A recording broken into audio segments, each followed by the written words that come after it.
Welcome to Kentucky Horsepower, the official podcast of the Kentucky Automobile Dealers Association.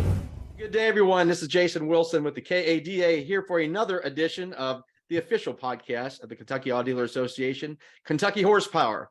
And joining us today, and I'm very pleased to have here, is Secretary Jim Gray of the Kentucky Transportation Cabinet. Secretary, thank you for taking a few minutes with us here today. You bet, Jason. And hey, I just want to say hello to all of your members. A lot of my friends are your members. So, and over a long period of time, I grew up in Glasgow and then moved to Lexington. And so, you know, in the course of being in this job, especially, got a lot of friends as dealers across the state. Well, I know they appreciate you spending some time with us. And before we jump into it, I do want to take a moment to honestly just thank you for all the work you did, specifically as it related to the Eastern Kentucky flooding disasters there. We had a number of dealers and dealer employees that were impacted by that. And I remember running into you in the halls after one of the transportation committee when you were updating of all that. Yep. And just thank you. So impressed with all that. And I know our dealers appreciated that as well. So thank you for that. Well, hey, thanks for that, Jason. Appreciate it. Who I need to really thank are so many of our employees who were, you know, it was all hands on deck, and they were coming literally from all parts of the state to support the mission. Well, your updates you gave that day, I remember, were quite moving and really spoke to that. So again, thank you for that. Before we just jump right into this, and with that, I guess we will. I mean, the big news that came out not long ago was the Commonwealth is going to be in the receipt of $86.9, easy for me to say, $1 million over the next 5 years to work on this infrastructure program, which is in the very early stages here in this state. And I thought I would start by having you sort of speak to that as far as what that looks like, and talk about that scheduling and how that rollout will work. Well, Jason, appreciate that. And since I come from the construction industry and the construction business, I kind of break it down. And that 87 million is comprised of about 76 million of federal funding, federal grant funding. And then the remainder up to 87 is a function of matching funds from the state. And then ultimately there will be private sector support for the project as well. So it really truly is a public and private sector initiative.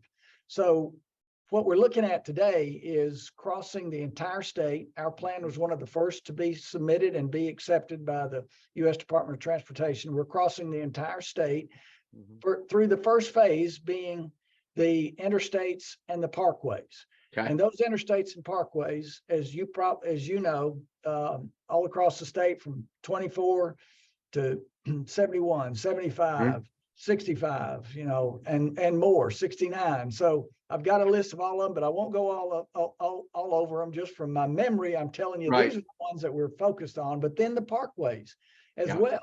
And 32 stations actually is what 30 to 32 stations is what is planned in the initial rollout in phase one. And if you want me to dig into that a little bit more, I can. On each one of the stations. One thing I'm curious about now, so roughly, you may or may not know this, I'm just curious, these charging stations that are in working order now in Kentucky. I know there's a few in Georgetown, there's some, I believe we have one or two in Frankfort, but I'm not sure how many there are throughout the state. Do you have an idea of what that looks like right now? I don't know exactly what that is. I will confess to you that I'm driving an electric vehicle myself today and have for 2.5 years. All right. You know, and so admittedly it's a Tesla. So, you know, forgive me to some of your dealers. But hey, anyway, that's okay. I guess I was an early adopter. And so I've used the Tesla supercharging station. Okay. So you're very familiar with the use of the EVs throughout the state. Look, one of the things that I'll share with our members, fortunately, I've been included in some of these early conversations with the other stakeholders, and I will say the plan, as I've seen it, as it lays out, and I may be able to get a diagram that shows sort of the map of how it's going to cover the state, is comprehensive. It really does a nice job of covering it well from what I've seen, all the major thoroughfares. But I guess it's important to know this doesn't happen overnight. Exactly. This does not happen overnight. Our phase one is looking at a 2024 delivery, but we're moving really swiftly. Our request for information, our RFI was distributed a couple of months ago. Yeah. That we had 36 respondents for that RFI. We're now going into the next stage of procurement, which is the RFP stage, and we're hoping to have the request for proposals out by the end of December. So we're right on. We're really moving really on target in that respect. So we're looking at a launch then, actual construction launch in the 2023. And we're looking at these stations. Each one of them will cost somewhere in the neighborhood 800,000 to 1.2 million.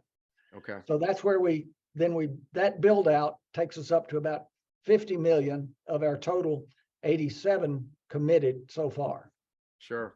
Now, obviously, and you being an EV owner yourself, you are no stranger, and you've certainly heard all the news of all the manufacturers really coming out with their own agenda as far as EVs and timelines and everything else. It is a hot topic amongst our dealer body right now. Some of these numbers are pretty aggressive. So obviously our dealers want to be able to sell these vehicles if this is the future, and that infrastructure is so important. I guess one of the questions that has come up from a number of my dealers is, are there things we can do as a dealer community to assist in this endeavor, to assist in the expansion, as we have a number of dealers that are right off some of these major roadways and interstates that you're speaking of. They're all asking me, hey, what can we do? Can we be a hand raiser as a potential location? Yeah, I think, Jason, that one of the things that what we're doing today is really examining this full landscape for the procurement, for the procurement model that we're engaging. And the private sector is responding. And I suspect that through that responding over the next 2, 3, 4, 5 years over time, then we're going to see the destination market really emerge. And those destinations would be in smaller locations, commercial locations, perhaps even, or not perhaps, but for sure, as well as the more public spaces, which is what the initial rollout is talking about. Okay. But I look at this in the context of where we are today, Jason, and I was on building the Toyota plant 35 years ago. Sure. It's aging me a little bit, but the reason I'm saying this is this is not really as a transformation as much as it is a revolution. And I know your dealers know that's exactly what's going on. 70% increase in sales was announced just yesterday, year over year. Now that's nationwide. Right. And we're projecting in Kentucky by 2045 that 58% of new car sales will be electric vehicles. So I know that your dealers, that your members are all about, recognizing that, yes, the change is working. And I know too that some aren't all that happy about it and haven't been all that happy about it. Understand that too. Yeah. As I said, some of my good friends are your dealers.